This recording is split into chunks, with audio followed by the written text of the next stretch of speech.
பிடிச்சிருந்ததுன்னா ஷேர் பண்ணுங்கள், லைக் பண்ணுங்கள், சப்ஸ்கிரைப் பண்ணுங்கள், எங்களை சப்போர்ட் பண்ணுங்கள். தேங்க்யூ. ராமசாமி, நான் சிதம்பரம் அண்ணாமலைக்குள்ள துணை பதிவாளர் ஓய்வு பெற்றவர்.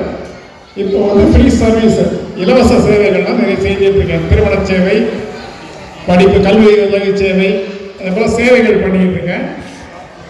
இந்த சேவைகளுக்கு எனக்கு முதல்ல உதவுறது இந்த சோசியல் மீடியா தான். நம்ம அடிக்ட் சொல்கிறோம். ஆனால் ஏன் அடிக்ட் ஆகுறீங்க? தேவையானதை மட்டும் எடுத்துங்க, தேவையில்லாத ஏன் அடிக்ட்னு சொல்லணும்.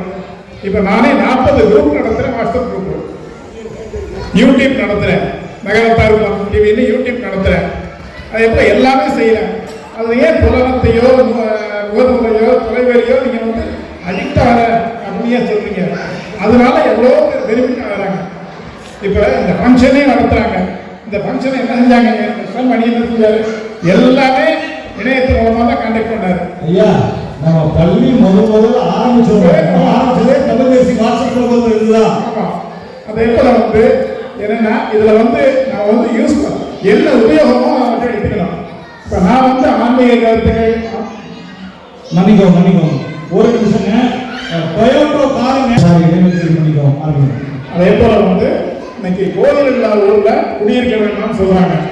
ஆனால் இன்னைக்கு கைபேசி இல்லாத குழந்தைங்களோ பேரண்ட்ஸோ யாருமே கிடையாது. கோயில் கூட இல்லாமல் இருக்கலாம், ஆனால் கைபேசி இல்லாமல் இருக்க மாட்டாங்க. நீங்கள் புகைவண்டியில் போனாலும் சரி, விமானத்தில் போனாலும் சரி, கைபேசியை வைக்கிறது. அதனால பயன்களை பாருங்க, ஆன்மீக கருத்துக்களை பாருங்க. இன்னைக்கு எந்த கருத்துக்கள் இருந்தாலும் அந்த காலத்தில் நம்ம எழுதி வச்சு படித்தோம், புத்தகங்களை மட்டும் எழுதணும். இப்போ அதெல்லாம் தேவையே கிடையாது. இணையத்தில் போனீங்கன்னா எந்த டாபிக் வேணாலும் எடுக்கலாம். அதே போல் அந்த வசதிகள்லாம் இருக்கு. சோசியல் மீடியாவில் கவர்னு நம்ம சொல்ல முடியாது. அதே போல் இந்த குழந்தைங்க இன்னைக்கு எல்லாம் அந்த காலத்தை பெரியவங்க வளர்த்தாங்க, ஸ்கூலுக்கு வந்தது. இப்போ பெரியவங்க யாருமே இல்லாததுனால குழந்தைங்கள 2 பேர் வேலைக்கு போனால் என்ன செய்யறாங்க? குழந்தைங்களா இது குழந்தை கத்துது, அழுதுன்னு உடனே கையில் செல்லை கொடுக்குறாங்க. செல்லை கொடுத்தோன்னா அது என்ன செய்யுது? கேம்ஸ் பாடுது, இதுவாகுது. இதனால என்ன செய்யுது? குழந்தைக்கு மூளையும் வளரும்.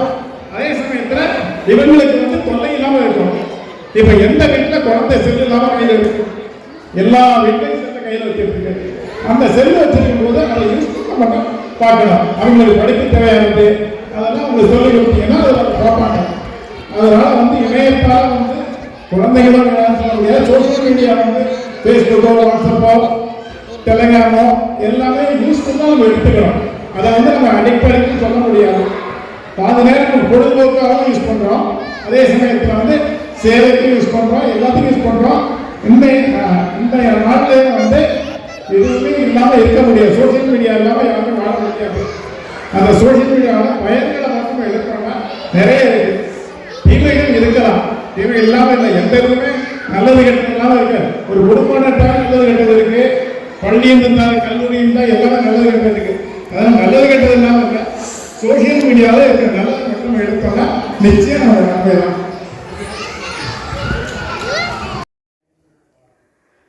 வாழிய பல்லாண்டு.